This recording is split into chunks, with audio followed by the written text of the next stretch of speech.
Kikubor ka Batesi TV. Lawan Rashapi taka Frank Motors, the all-new Altros. Now, with more exciting features. Ka IZ Group of Institution Bangalore, kadai ka college babatam na banta ka jingpuli nursing but paramedical course, hospital training, kniyo scholarship but 6% ka kam, haki hospital bahedo ha India but shabari.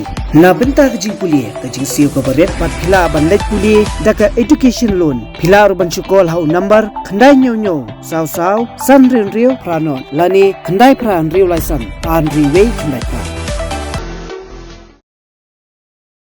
Ka United Democratic Party haka khat artarik unailar arjar arpulai kalapan pau baka priang sngubha ya ka jing Pyntreikam ya ka National Education Policy 2020 khnang baki Samla Pule jongkani ka jilla Meghalaya kinnomlong ki ba Sahdien haka jing ekren bat kilat patai kubor u General Secretary ka party u Dr. Gemino Mautho ula ong ba u Vice Chancellor jong ka school ba Nehu u Professor PS Shukla u Deiban Khotlang ya baro ki kanhon ba per Kenang bani Kyrshan halor kakam shuaban pentulun syakmat yagani ke jingtmu na kebenta ke jingmentoi ki Samla Pule jongkani ke jilla.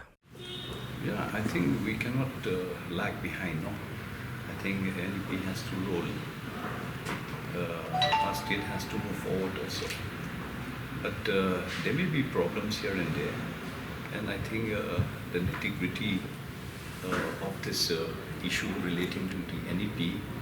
As pointed out by the Vice Chancellor,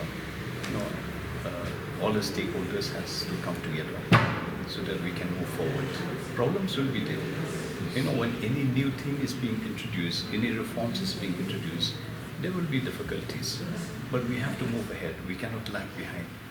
NEP has to be implemented. But if there are problems, those problems should be, discussed. Should be discussed and addressed. How do we resolve those issues faced by the colleges and other stakeholders?